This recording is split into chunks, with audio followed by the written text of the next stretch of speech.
izilwane ezimbi emaphusheni. Kungani noma-ke zichaza ukuthini lezi zilwane? Lapho uphupha khona ikati elimnyama.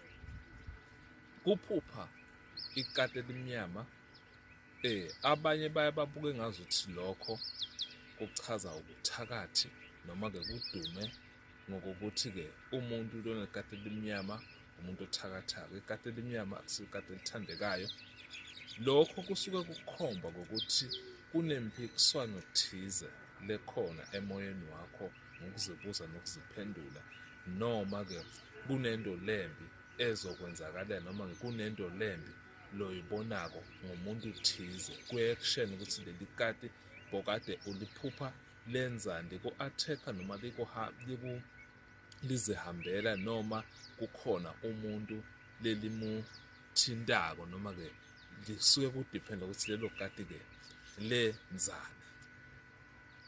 Kuphupha libhubezi likuhlasela, lapho uthola kunemehluko, lapho uthola ukuthi ibhubezi liyakulwisa noma liyazihambela. Malikulwisa libhubezi, lokho kuyakhomba ukuthi wena kunesimo sento lekhona ngaphakathi kuwena lekulwisayo, noma wena kunezinto ozenzako ekungamele ngabe uyazenza, kunezinto ezi-wrong eyozenzako ekuphileni kwakho lekungamele ngabe uyazenza, osuke nawe wazi amhlophe ukuthi lento le engiyenzako ayikho right, noma-ke lento le akudingakali ukuthi lento lena-ke ngiyenze.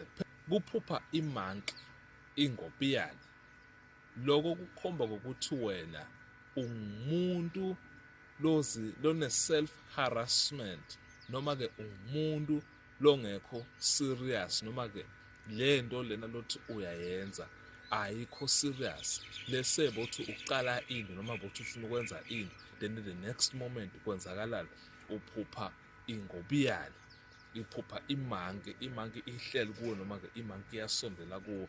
Lokho kuyakhomba ukuthi lento le othi uyayenza ayinabo bu-serious ngaleyo ndlela leyo, noma-ke i-harassment, uyasebenza, noma-ke kukhona lapho ubhizi khona, kukhona into leyi-pressure labakufakela nogcine kwanawe ungasazi ukuthi uthathe inani ukuze kugcine kuphume nayo into nayo esuke-ke imele-ke ngabe-ke iyenzeka. Leyo nto leyo isuke iyenzani? Isuke-ke leyo nto leyo ikufakela-ke i-pressure. Uyakwazi-ke ukuphupha lesilwane lesi esuke sikukhombise ukuthi wena empilweni une-pressure lekungamele ngabe unayo.